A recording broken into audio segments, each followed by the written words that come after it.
Halo teman-teman, pernah nggak sih kalian kepikiran kenapa planet-planet di tata surya bisa terus mengelilingi matahari tanpa bertabrakan, tanpa keluar jalur? Apakah mereka itu punya GPS atau jalur khusus kayak rel kereta? Nah, ternyata jawabannya ada di hukum-hukum fisika klasik yang udah ada sejak ratusan tahun lalu loh, yaitu hukum Newton dan hukum Kepler. Nah, di video kali ini kita akan bahas kenapa planet-planet tersebut bisa patuh banget sama lintasannya dan bagaimana matematika bisa menjelaskan gerakan alam semesta tersebut.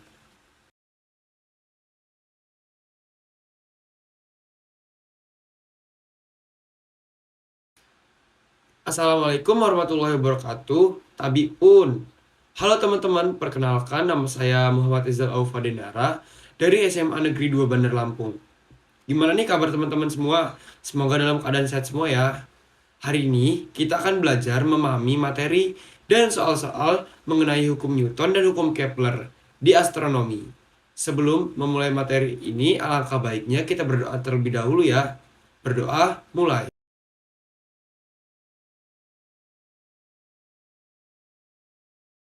Berdoa, selesai. Nah, setelah kita bahas hukum Newton, sekarang kita akan masuk ke bagian yang gak kalah penting dalam astronomi, yaitu hukum Kepler. Jadi, Johannes Kepler itu ilmuwan Jerman yang berhasil merumuskan gimana gerakan planet-planet di langit. Nah, Kepler bikin 3 hukum yang sampai sekarang masih dipakai buat ngitung orbit planet, satelit, sampai bintang biner. Yuk kita bahas satu persatu. Nah, hukum pertama yaitu hukum Kepler 1 atau hukum orbit elips. Konsepnya, planet-planet itu nggak muter mengelilingi matahari dalam bentuk lingkaran, tapi elips. Nah, elips itu bentuk kayak lingkaran yang dipipihkan. Dan yang unik, matahari nggak ada di tengah-tengah, tapi ada di salah satu titik fokusnya. Artinya, jarak planet ke matahari bisa berubah-ubah sepanjang orbit. Kadang bisa deket, kadang bisa agak jauh. Lalu, hukum kedua Kepler atau hukum luas sapu-sapu yang sama. Nah, konsep hukum ini yaitu Kepler bilang kalau tarik garis dari planet ke matahari, garis ini akan menyapu luas yang sama dalam waktu yang sama. Artinya, kalau planet lagi dekat sama matahari atau perihelion, dia bakal bergerak lebih cepat. Nah, tapi kalau lagi jauh dari matahari, aphelion, dia bakal gerak lebih lambat. Selanjutnya, kita akan bahas hukum 3 Kepler atau hukum periode dan jarak. Konsepnya adalah Kepler nemuin hubungan antara waktu yang dibutuhkan planet untuk satu putaran atau periode dengan jarak dari matahari. Nah, rumus dari hukum ketiga Kepler ini yaitu ada T, periode revolusi atau waktu satu putaran planet, ada A, jarak rata-rata dari matahari atau semi-major axis. Nah, jadi makin jauh planet matahari, makin lama pula waktu yang dibutuhkan untuk mengelilingi satu kali mengelilingi matahari. Nah, contohnya, Merkurius membutuhkan waktu 88 hari buat 1 tahun di sana, sementara Neptunus membutuhkan 165 tahun. Beda jauh banget kan? Jadi, hukum 3 Kepler ini bisa dibilang seperti peraturan lalu lintas di langit. Meskipun planet nggak punya otak, mereka tetap patuh sama aturan ini. Karena gaya gravitasi dan hukum alam yang bekerja secara konsisten. Nah, orbit planet di tata surya umumnya berbentuk elips, bukan lingkaran sempurna. Untuk mengetahui seberapa lonjong orbit tersebut, kita menggunakan konsep eksentrisitas. Nah, konsep eksentrisitas ini dilambangkan dengan huruf E. dan didefinisikan sebagai perbandingan antara jarak dari pusat ke fokus elips terhadap panjang sumbu semi mayor.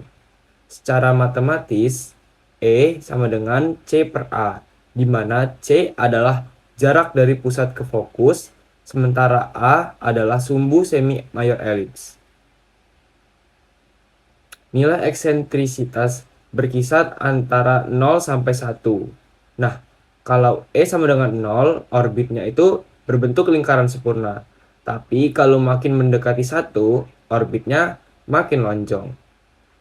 Dari nilai eksentrisitas ini, kita juga bisa menghitung dua titik penting dalam orbit, yaitu perihelion dan aphelion.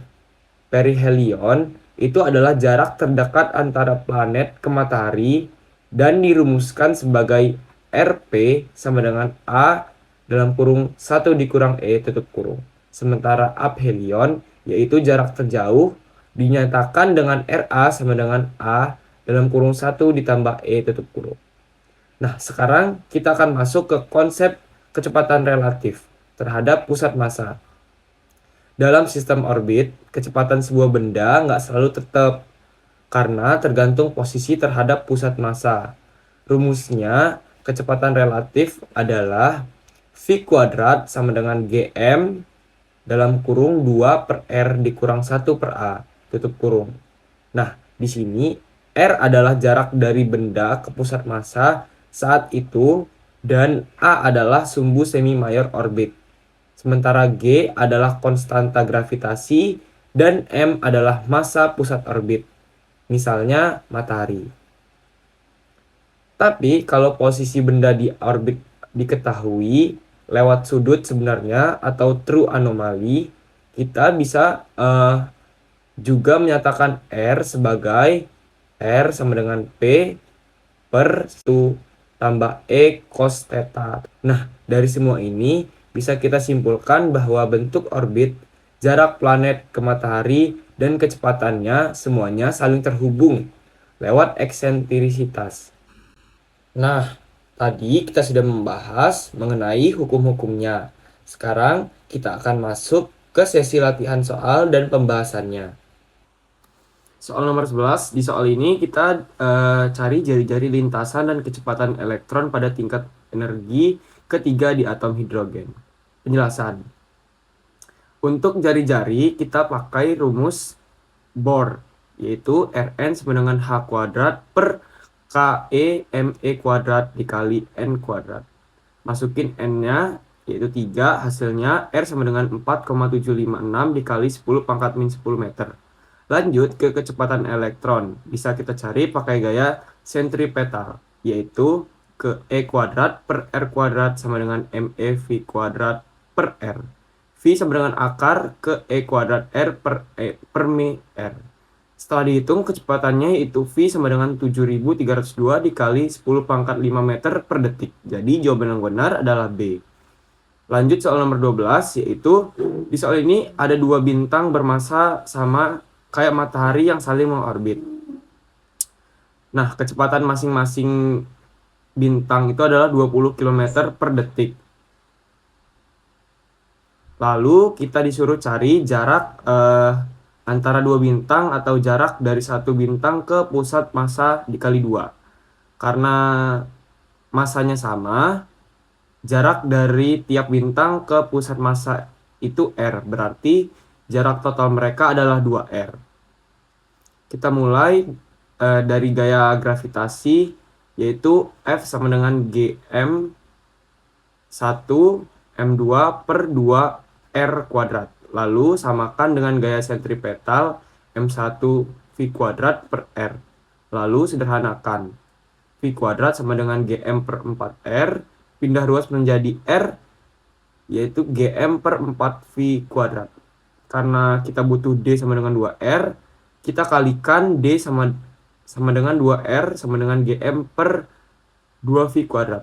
Jadi hasilnya D itu 1658,10 pangkat 11 meter atau 1,65 dikali 10 pangkat 11.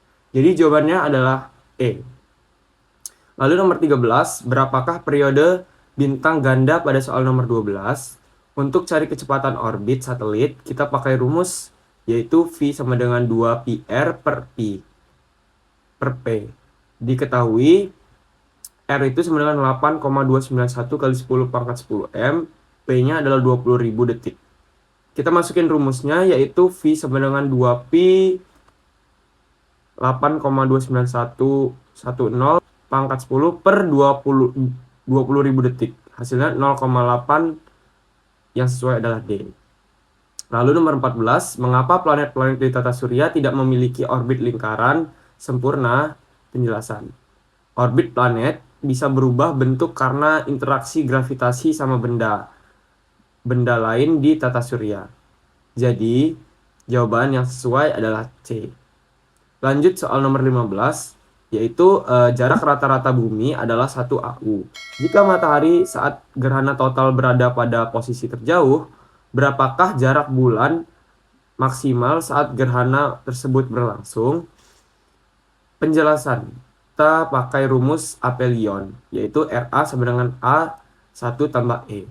Kita masukin ke rumus, RA sama dengan 1,496 dikali 10 pangkat 11 dikali 1 tambah 0,017, menghasilkan 1521 dikali 10 pangkat 11 M. D bulan sama dengan D matahari dikali RB bulan per RM matahari. Sama dengan 1496 dikali 10 pangkat 11 dikali 1,74 dikali 10 pangkat 6 per 696 dikali 10 pangkat 8 dikali 3798 dikali 10 pangkat 8 meter. Jadi jawaban yang sesuai adalah A. Lanjut soal nomor 16, yaitu dua buah bintang berada pada suatu sistem gravitasi di mana jarak bintang pertama ke pusat massa adalah 2 AU dan bintang kedua 5 AU. Berapa periode bintang ganda tersebut jika massa total kedua bintang adalah 8 kali massa matahari? Penjelasan. Pakai hukum Kepler, P2 sama dengan M total. Kita masukin 7 pangkat 3 per P2 sama dengan 8. 343 per 8 sama dengan P2. Nah, P itu akar 42.875 sama dengan 6.548 tahun. Jadi jawaban yang sesuai adalah E. Nomor 17. Berapakah massa masing-masing bintang pada soal nomor 16? Penjelasan. Di soal ini kita dicari dua bintang yang massanya beda dan saling mengorbit. Diketahui perbandingan massa M1 per M2 sama dengan 5 per 2. Sehingga M1 tambah M2 itu 8 M sun. 5 per 2 M2 tambah M2 sama dengan 8. 7 per 2 M2 sama dengan 8 M2. Jadi yang dapat 2,2857 M sun. M1 5,7443 M sun. Jadi jawabannya adalah A.